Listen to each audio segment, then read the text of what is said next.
G'day everybody and welcome to Campala Rd. Today we are looking, or I am, at the TMD and what I've done, and happy to show to you and open to any ideas to improve it.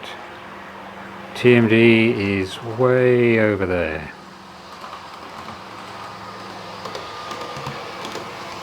Able to hold about 9-10 locos without it being full, and you're able to shunt around and move locos to get one out even if it's stuck at the back.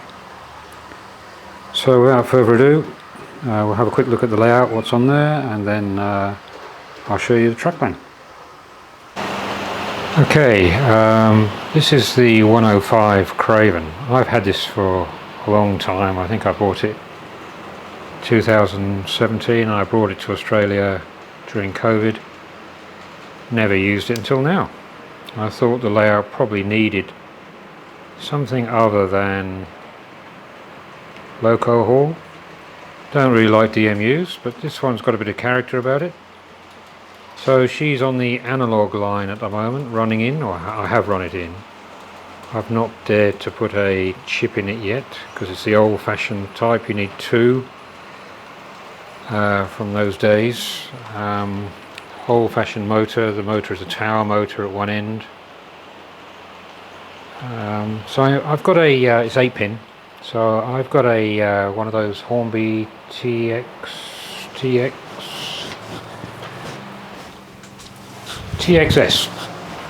Sorry, I just went to look at the box. And I thought I would put that in there and hopefully find some sort of DMU sound file. Right, the Helgen 45, that is a good loco. Nothing wrong with that Helgen loco. They've come in for a bit of stick recently, and I've got a 47 to open. I'm looking forward to that, but that loco is good. There's no problem with that. There's the 105. I've got a couple of the 108s which have the same mechanism in, and I've had problems in the past with those, so I don't want to predict what's going to happen with this once it gets a bit old and dirty, but we'll see. The 37 passing is on analog, which is why the lights are on. Going a bit fast actually, but the outside lube is still analog at the moment. And here's the utterly useless Bachmann 31. I have yet to open my Curascale 31 and I'm looking forward to that. Curascale coaches, I've got some Mark 1s now from Bachmann which I've got to open. So just behind that 9F is a Bachmann 24 with a Sharg track cleaner. I'm pushing a snow plough. I'm finding here in Australia the environment is so much cleaner that the track cleaning once a month, whereas on the previous layout Campala Rd I was doing it every couple of days because of the dust. And Scadwall's looking splendid. I know it's a railroad loco, but for 60 quid with sound, she just runs beautifully. But that's not why we're here. We're here to look at the TMD.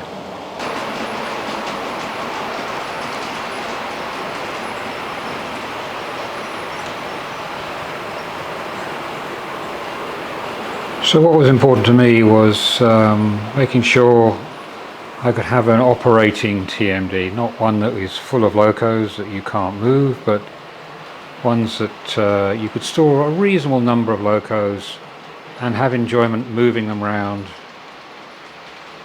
to get one out, if it was at the end or at the back of the siding. And I think I've achieved that with this, and I'm going to show you, and I'm happy and open to have ideas for improvements, but I'll show you the overall plan from the other angle and you'll see what I mean. I might move on to wobbly cam in a minute to show you, but this is the point off the downline into the entrance, throat, whatever you want to call it, of the TMD.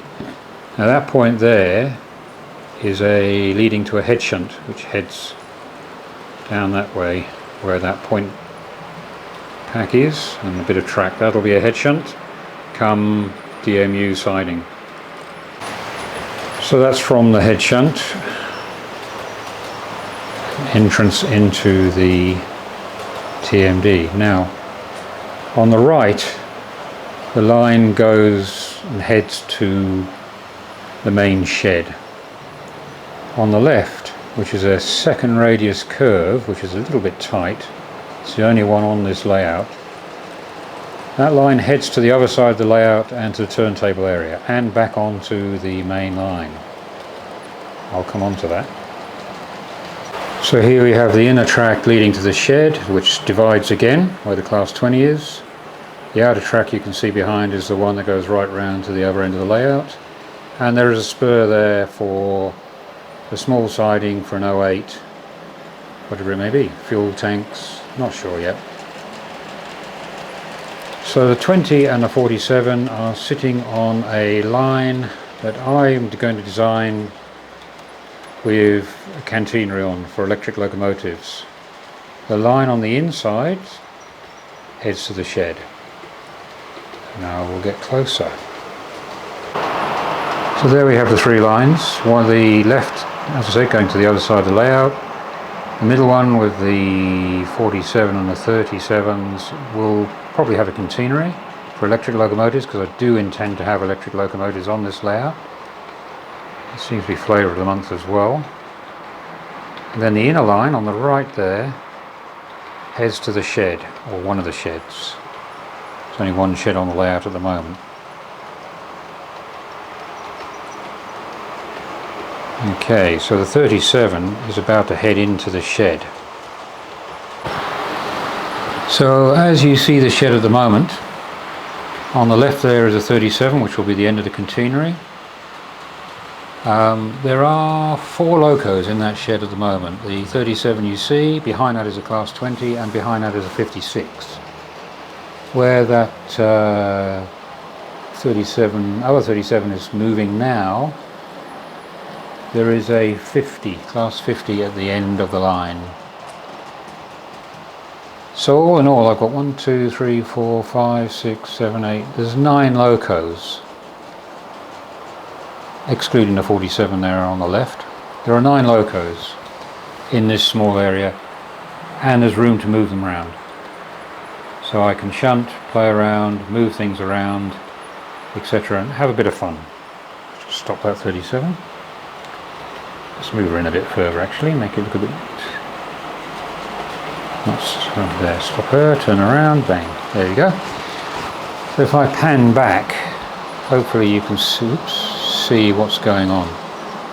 I'll move down the other end of the shed. So here at this end, you can see the green 37 there, the well-known Bachmann shed. There's a very old class 20, but runs really well. My very old 50, which I weathered, runs very well. TTS sound decoder in too.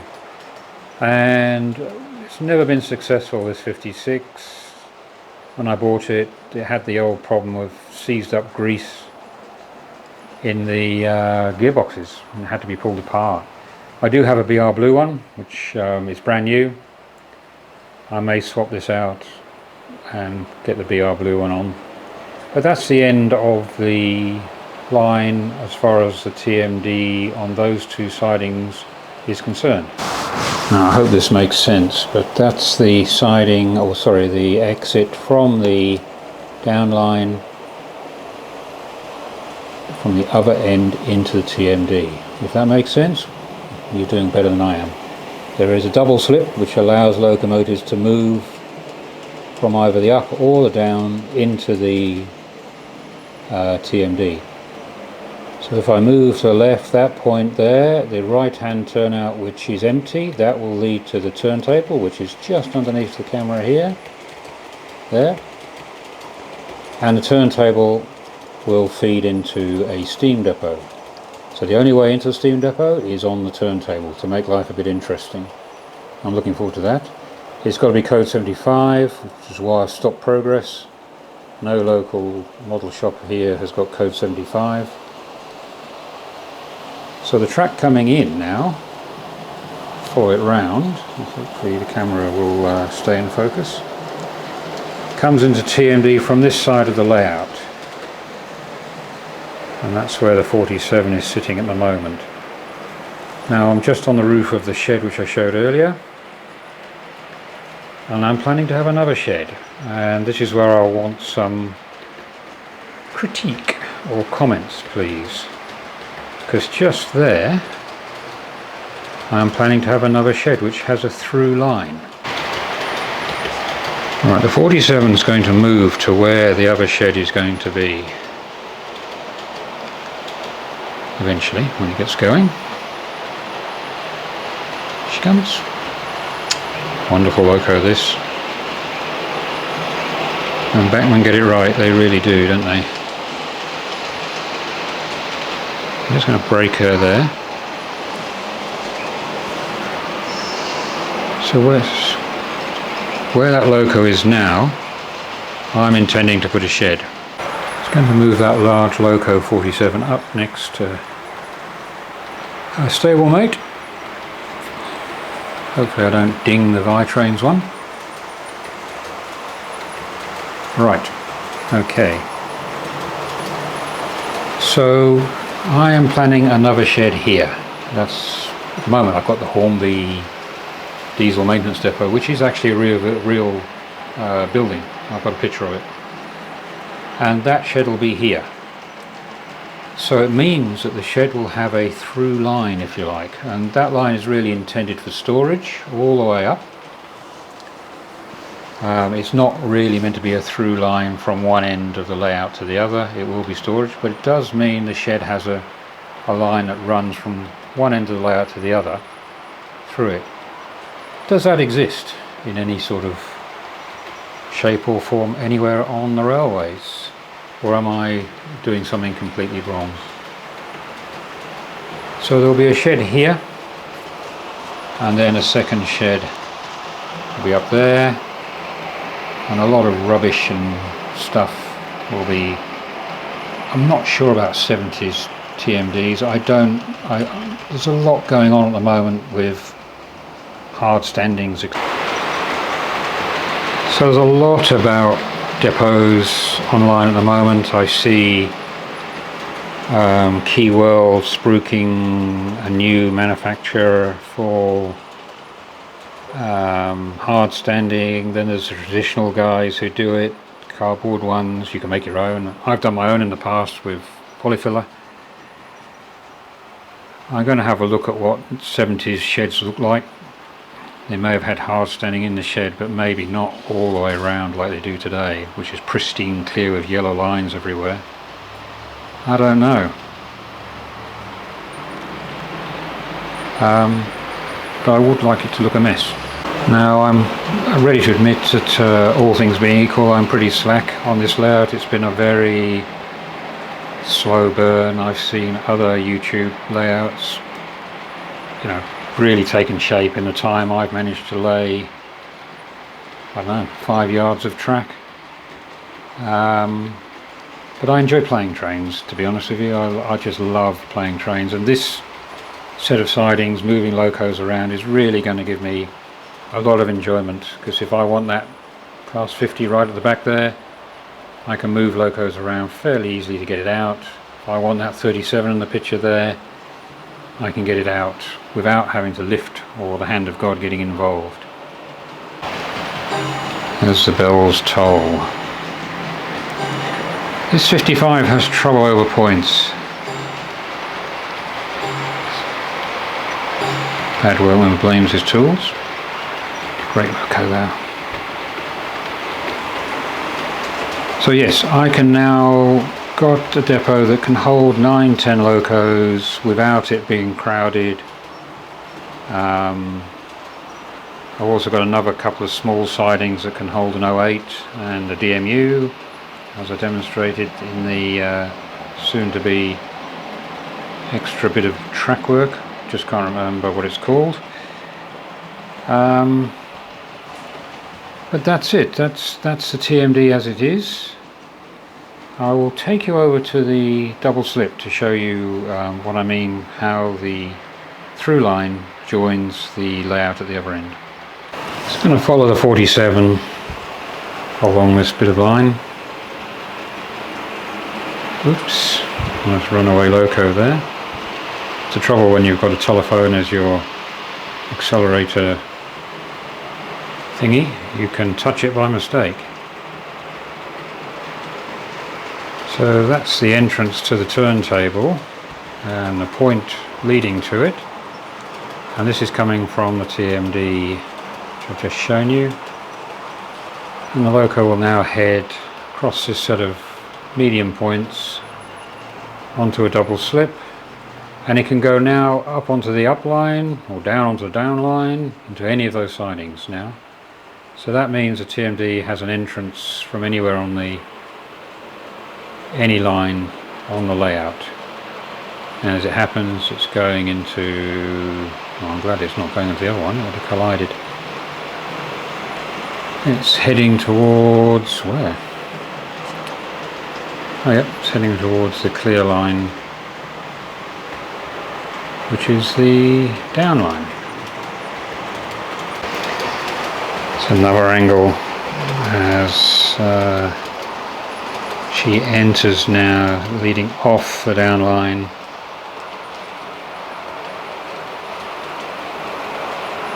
Now for the steam loco it would turn left, that set of points, head towards the turntable, which I need now, code 75 track, which I haven't got.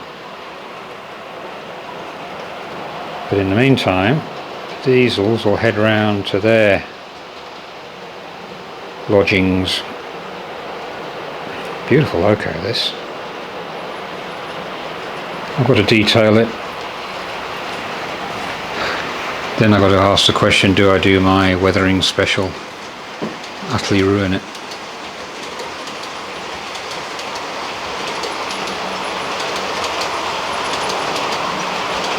I am very pleased with my track work. I'm glad I waited for track setters to arrive, and being a bit older these days, a bit more patience.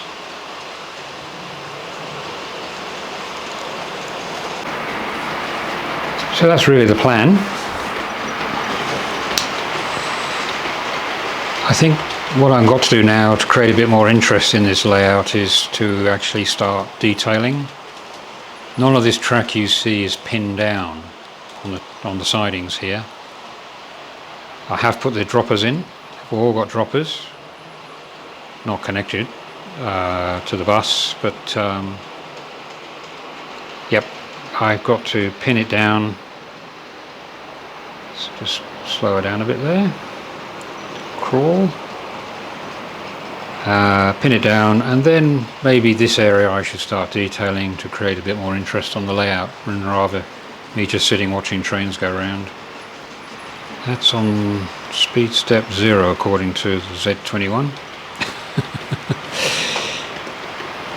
So that's the TMD. I hope that made sense. Any comments, any improvements, anywhere a bit more space for another point or something? If you've seen it, just stop it there. Please let me know. In the meantime, you take care, and cheers from Kampala Rd.